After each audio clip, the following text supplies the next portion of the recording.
Tulane going to Ole Miss.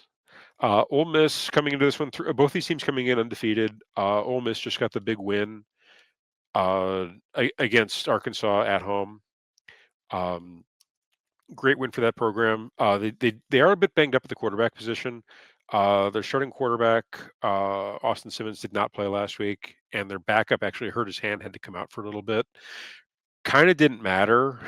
Um, they were able to, they had enough that they were able to get through it. There's a bit of a concern with Austin Simmons. He did come back in. He did come into the game against Arkansas for one drive. He threw one pass for a touchdown, and then he kind of disappeared. He did not look healthy. He came in with a banged up ankle. It was heavily taped, and he couldn't put much weight on it. I think if he had to come in for more, I don't know if he would have come in for more than a series. And their only other quarterback in the roster, I believe, is a redshirt freshman. So not great, but my guess is Trinidad Chambliss, the backup, is probably going to start this one again. I suppose there's an outside chance that we could see Austin Simmons, play this game, appear in this game. My guess is they would probably hold him out, just given how rough he looked, and also what they've got on deck. They got LSU coming up next, which is that's going to be a heavyweight fight.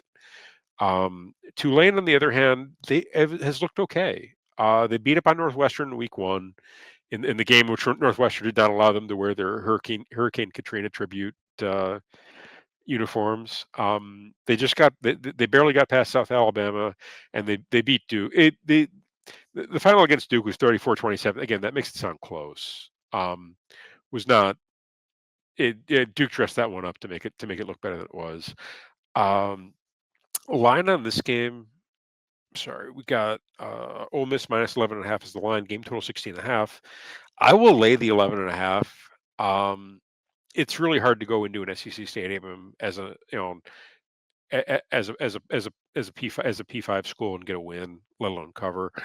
Um, I I haven't seen enough. Tulane has looked good against Duke, but I don't think Duke is that good.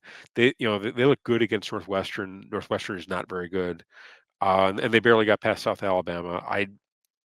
Everything Ole Miss does. I'm sorry, everything South Alabama is capable of doing, Ole Miss is better at, and they have better athletes.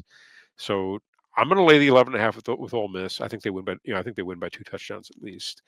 Um, so that's where my head's at for this one. Again, and Ole Miss is in a bit of a look ahead spot, but they kind of need this win, and they're at home, and they've got to circle the wagons with a backup quarterback. So I don't know how much of a look ahead it really is. I think they're going to be focused on getting this win. Um, so I'm going to lay the 11.5 here. I could see the case for Tulane, but I just think there's just such a difference in talent between the two rosters that I've got to take Ole Miss and lay it. So I probably will. I haven't bet this yet. I probably will. Uh, but either way, I'm on Ole Miss. So